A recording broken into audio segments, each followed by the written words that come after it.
How's it going, everyone? It's Lefty, and in this video I have for you guys the 99 overall signature series Lefty Grove debut. I wanted to really try this card out after picking him up by making World Series. I figured that this card would be really good.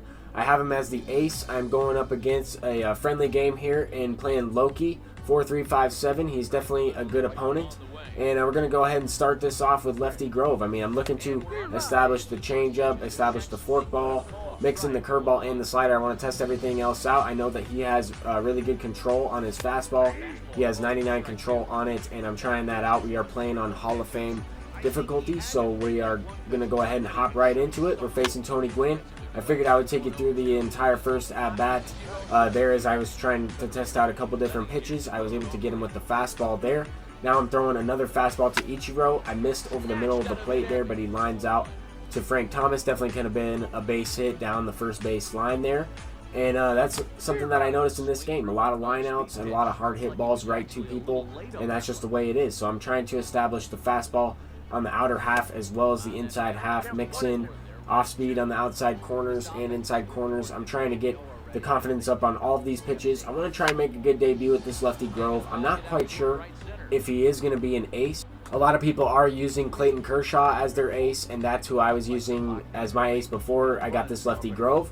But I figured that this would be the perfect matchup. I tried to play somebody who also has Clayton Kershaw as their ace. I wanted to go up head-to-head against them. I know I don't hit Clayton Kershaw the greatest in this game, but so far throughout this game, he's pitching pretty well. I mean, able to locate the pitches where I want him to. That's the main thing. He has kind of lower control. A lot less than Kershaw, let's say Mad Bum, a couple other lefties that are definitely usable in ranked seasons or that I see a lot. I would like to use Lefty Grove as my ace just because he has a pretty good repertoire, a repertoire that I like using. But if he's not able to locate his pitches to my liking, then obviously I would have to use him as like a number 3 or a number 4. I think that's the good thing about having a lot of 99 overall pitchers, and I have 4 of them in Clayton Kershaw, Nolan Ryan, Lefty Grove, and Justin Verlander. And I might mix up the order of the rotation a little bit. It allows me to move Nolan Ryan down. It allows me to move Kershaw down if I want. I guess the one thing that I've noticed using him thus far is his slow motion. It's a little bit more difficult to kind of wait for the meter to, or wait for the line to hit the meter and try and hit the hoop that way. But it doesn't really have like that crazy of a long motion. It's not as long as some other guys in this game. I think Warren Spahn has a little bit of a longer motion. But anyway, there, the opponent, Loki, sending one into the gap with Russell Martin. That card is a very good hitter, and that was an inside fastball. I got kind of a little too predictable with the inside fastballs, but here with Tony Gwynn, I'm going with the low changeup. He hits that one to Frank Thomas. Frank Thomas is able to make the play, luckily, because that saved a run right there.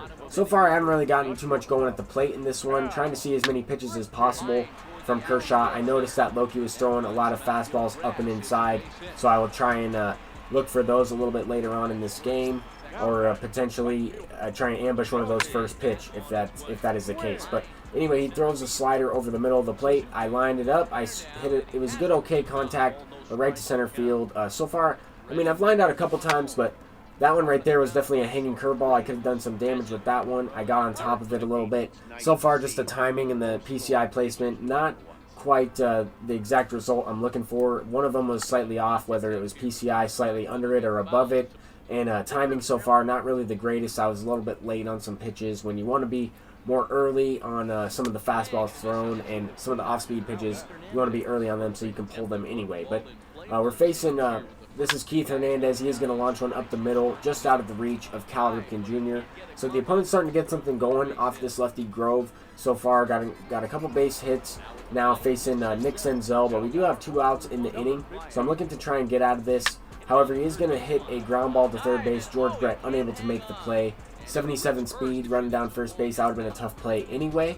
But now we're facing Vladimir Guerrero Jr. I had him 0-2. I had him right where I wanted him, and he had a very good at-bat there, taking some pitches outside the zone.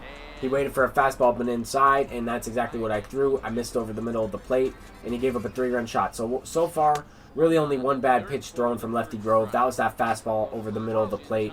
Not really where I wanted it, not located completely well. I missed with the feedback though, so that's also on me. But another line out there from George Brett, hitting the ball all right in this one. I wish I would have hit the ball a little bit better so far in this game. I definitely think I could have scored some runs already with some of the pitches that were thrown in this one. I slightly missed a few that were definitely hittable, and that's 100% on me. It seems like when that's the way it's going and you're squaring some balls up, line out just like this, you really need to try and focus up, continue to square the ball up, and that way you don't feel that you're going to beat yourself. You have to take advantage of every opportunity possible and get the guys in scoring position and take advantage. So far, this opponent, Loki, has hit a 3-run homer with 2 outs. He got a rally going with 2 outs. But I have to respect his ability to be able to clutch up with runners in scoring position, get that rally going with 2 outs, and hit that home run.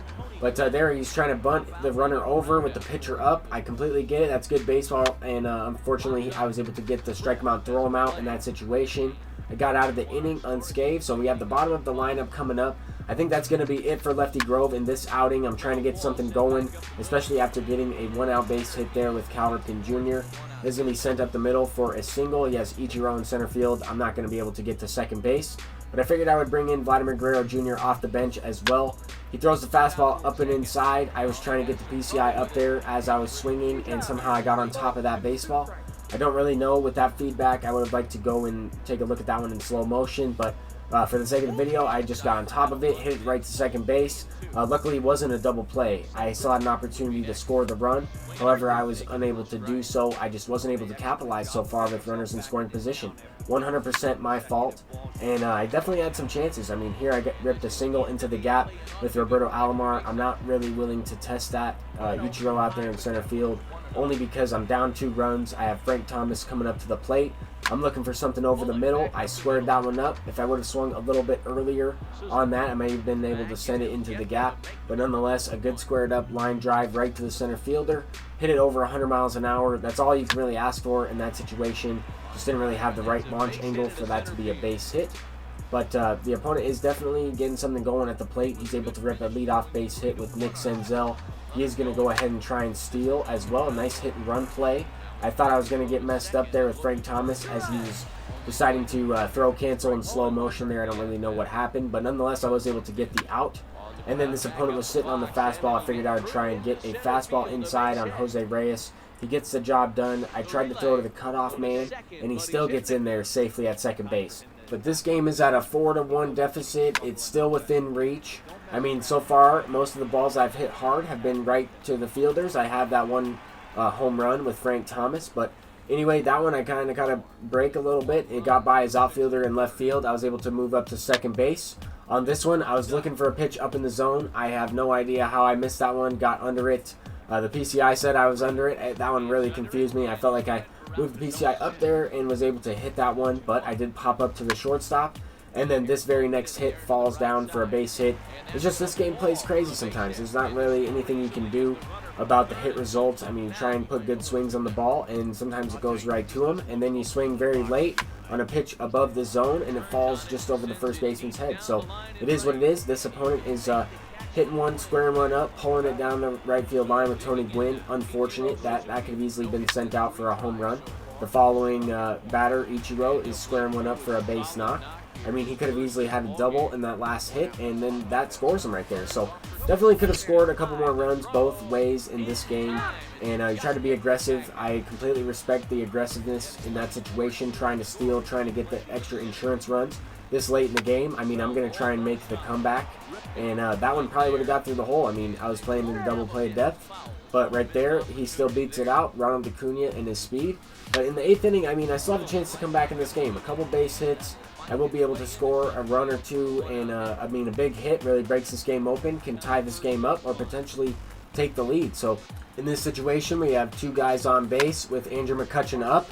Once again, I was looking for a pitch on the inside corner. I got on top of it again. I mean, just a little bit frustrating. I wasn't able to hit pitches that I was looking for in this game. I definitely wasn't locked in at the plate.